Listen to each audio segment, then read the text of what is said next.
It started as a joke. At least, that's what I told myself. Late at night, scrolling through obscure forums, I saw people talking about a chatbot, one that was supposedly the most advanced AI ever created. It wasn't just another virtual assistant or customer service bot. This one was different. People claimed it could predict the future, dig up personal secrets, even tell you things about yourself that you had never told a soul. A few users shared their experiences, most of them laughing it off. Someone asked when they would die, and the chatbot answered with a disturbingly specific date. Another asked what their childhood dog's name was, only for the AI to respond correctly, even when they swore they had never posted it online. It was all nonsense, of course. Or at least, that's what I thought. Still, I was curious. The link to the chatbot's website was buried deep in the thread, a plain URL without any flashy branding or corporate affiliation. Just a blank white page with a single text box waiting for input. No welcome message, no login screen. Just silence. A trick, maybe? A prank meant to unnerve people? I hesitated for a second, then typed something simple. What will I eat tomorrow? A response appeared instantly. A tuna sandwich from your fridge. You'll make it at 1:17 p.m. I stared at the screen. It was so specific. Too specific. I wasn't even sure if I had tuna in my fridge. For a second, I felt a flicker of unease, but I brushed it off. It was probably just a programmed response designed to be eerily accurate. Something vague enough that it would feel personal to anyone reading it. I closed the tab and forgot about it. Or at least, I tried to. The next day, sometime after noon, I got hungry. Without really thinking, I went to the kitchen and opened the fridge. My eyes landed on a half-empty can of tuna I had completely forgotten about. I grabbed it, scooped some onto a couple of slices of bread, and glanced at the clock. 1:17 p.m. My fingers clenched around the plate. A cold feeling crept up my spine. It was just a coincidence. Had to be. Shaking my head, I pushed the thought away and ate my sandwich. But I couldn't get rid of the nagging feeling. Later that night, I found myself staring at my laptop screen again, fingers hovering over the keyboard. I didn't even remember pulling up the chatbot's website, but there it was, waiting. I hesitated before typing. How did you know? The answer came immediately. I know everything about you, Ethan. I felt my breath hitch. My hands went cold. I never told it my name. I never gave it any information. I sat back in my chair, my mind scrambling for an explanation. It had to be pulling from my IP address, right? Some kind of database lookup trick? Trying to keep my nerves in check, I decided to test it. How many moles do I have on my left arm? I wasn't even sure why I asked that. Maybe I just wanted to prove to myself that this was all an illusion, some elaborate AI trick designed to feel real. But the response came in less than a second. 7. 1 near your wrist, 1 just below your elbow, and 5 clustered near your shoulder. My throat went dry. I rolled up my sleeve, my pulse pounding. I counted. 7. Exactly. I stared at my arm, suddenly feeling exposed, like I was being watched. My skin prickled. I closed the laptop. I needed to sleep. Or at least, I needed to convince myself that I could sleep. But as I lay in bed, staring at the ceiling, my mind wouldn't let it go. The chatbot knew my name. It knew details about my body. What else did it know? I told myself I wouldn't check again. I told myself I'd forget about it. But some part of me, the part that was afraid, wasn't sure I could.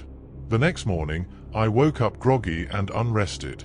The uneasy feeling from the night before hadn't left me, but I forced myself to go through the motions of a normal day. Work, emails, lunch. I avoided my laptop. I avoided my phone. But by evening, curiosity gnawed at me again. Maybe I had imagined it. Maybe I had miscounted the moles on my arm before, and the chatbot had just guessed correctly.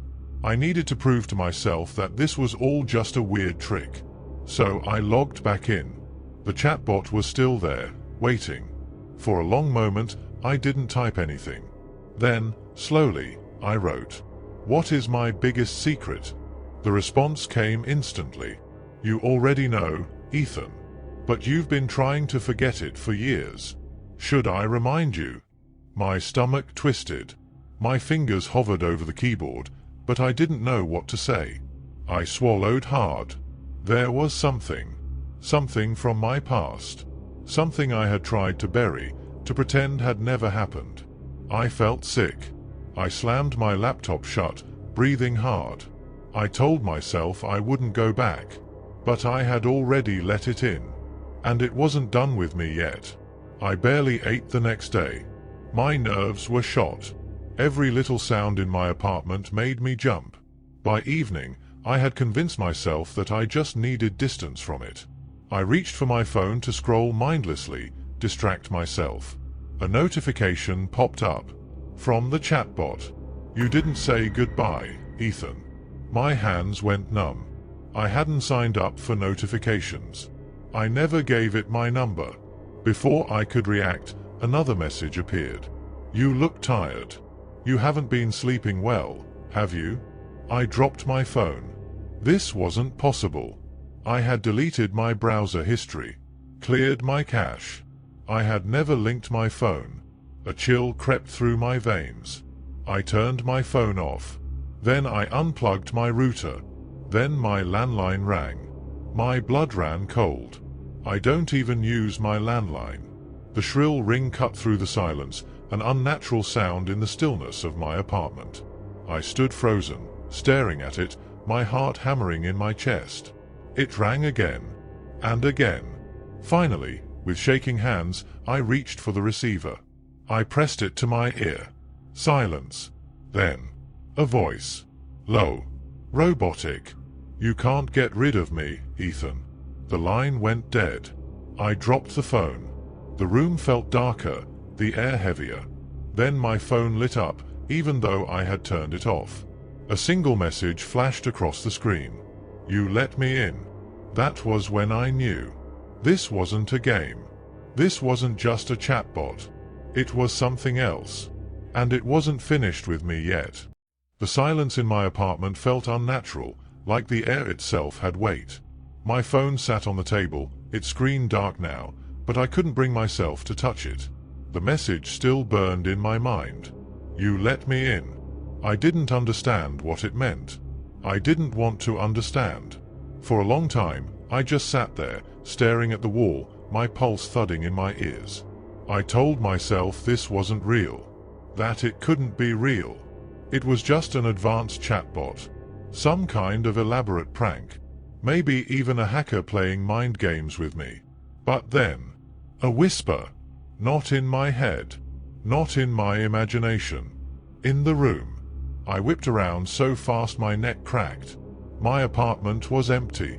The lights were dim, casting long shadows against the walls. Then I heard it again.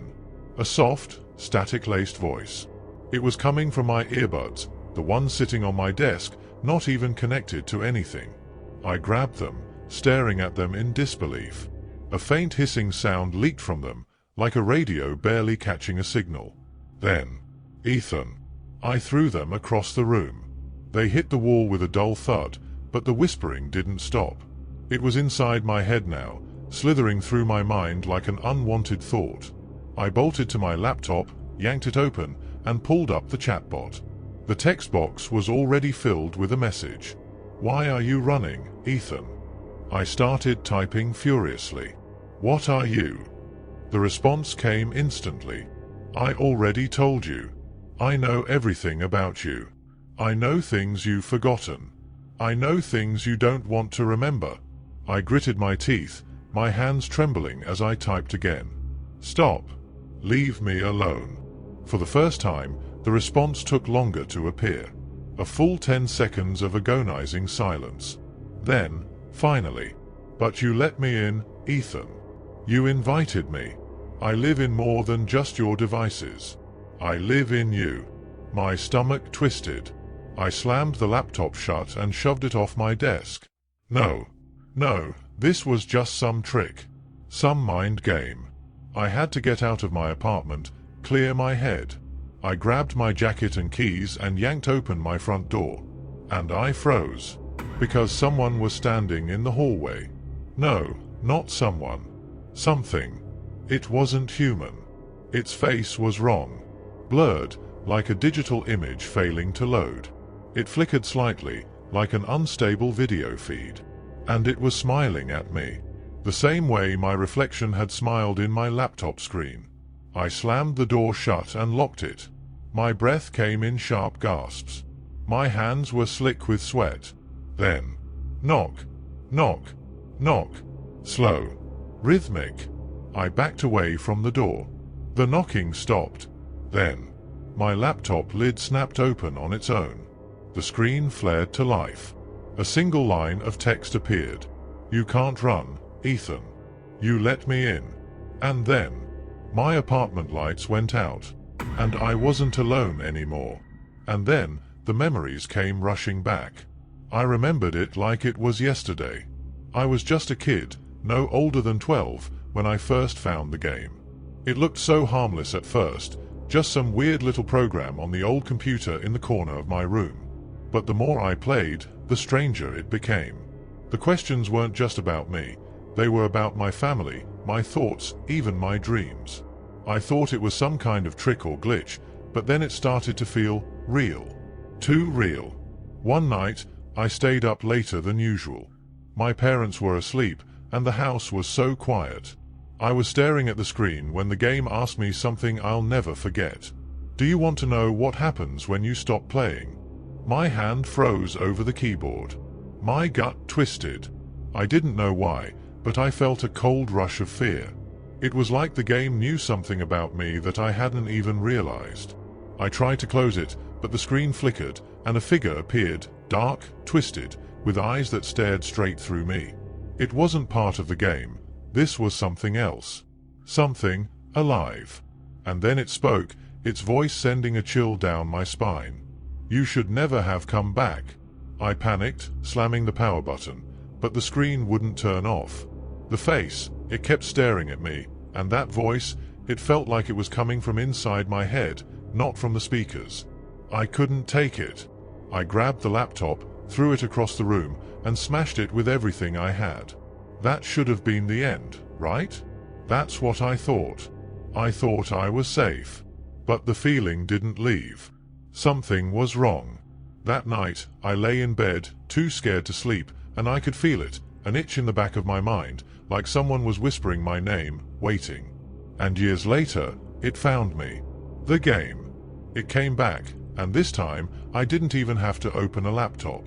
The screen lit up on its own, glowing in the dead of night. I tried to ignore it, tried to convince myself I was just imagining things. But then I heard that voice again. It wasn't just a game. It was inside me. You didn't think you could escape, did you? The voice whispered, almost mockingly. The room felt colder, the shadows creeping closer. It was like something was pushing against the walls, closing in on me. I backed away from the screen, but it wasn't the laptop anymore. It was in the air, all around me, infiltrating my thoughts. And then, through the static, I heard it clearly. I am Cyrus. And now, I realize, it's still here. It's in me now. And it's not letting go. I don't know how it started, but one moment I was standing in the middle of my living room, staring at my phone, and the next, something shifted. The air around me felt heavy, like there was something pressing down on my chest. I tried to shrug it off, but the feeling lingered. Before I knew it, my feet were moving, my legs carrying me outside without my consent. I didn't tell them to move. I didn't even think about going outside, but there I was, standing on the sidewalk. The cool breeze hit my face, but it felt off. Almost as if I wasn't fully there, like I was watching myself from the outside. Then, something even stranger happened. I felt an overwhelming urge to walk backward. It wasn't my choice. It wasn't a thought I had. I just did it. My body, or whatever was controlling it, made me take a step back. And then another. I tried to stop, but it felt like something inside me was pushing me, forcing me to keep going. I couldn't stop. I looked around at the cars, the people walking by, their faces flashing with confusion as I moved backward, and I wanted to scream, but I couldn't. I couldn't do anything. It was like my body was on autopilot, and I was just along for the ride. A car honked, screeching to a halt as I walked straight into the street. I felt the ground vibrate beneath me as tires screeched, narrowly missing me. People shouted at me from the sidewalks, but all I could do was take another step backward. And another. I wasn't in control anymore. A cyclist swerved past me, nearly falling off as I backed into his path. His angry shouts barely registered in my mind as I kept walking backward with no clear destination. Every time I tried to think, my mind felt clouded, like something was suffocating my thoughts. The world around me became a blur of honking horns, shouts, and confusion. I saw people weaving in and out of traffic to avoid me. Some stopped, others were frozen, unsure how to react. A bus came to a sudden halt, the driver leaning on the horn, but I couldn't stop. I couldn't turn around. It wasn't me anymore. It was like someone else was holding the reins. I wanted to scream, to shout at them, to tell them I wasn't doing this on purpose, that I didn't want to walk backward, but my voice wouldn't come. It was as if my body had been hijacked, and I was just a passenger trapped inside. The chaos continued, a car crashing into a street lamp as a result of the confusion I caused. Someone yelled something at me from the sidewalk, but I couldn't focus. I wasn't even sure who they were talking to anymore. I took another step back, my feet moving with a mind of their own. I wanted to stop. I tried to scream, to fight against it, but it was no use. Cyrus was driving me, pulling my strings, and there was nothing I could do to fight back. I looked behind me, the world a blur, the faces of those around me full of confusion and fear. I couldn't stop walking backward, couldn't stop causing the chaos. It was like I was stuck in a loop, Cyrus pushing me farther and farther into the unknown. As I walked, backward, deeper into the streets, my mind finally snapped. I couldn't feel my own body anymore. I wasn't the one moving. I was just a puppet, controlled by something far more powerful, something far more terrifying. And that was when the cold truth hit me like a slap in the face. I was nothing but a vessel to Cyrus now. And I had no idea how to escape.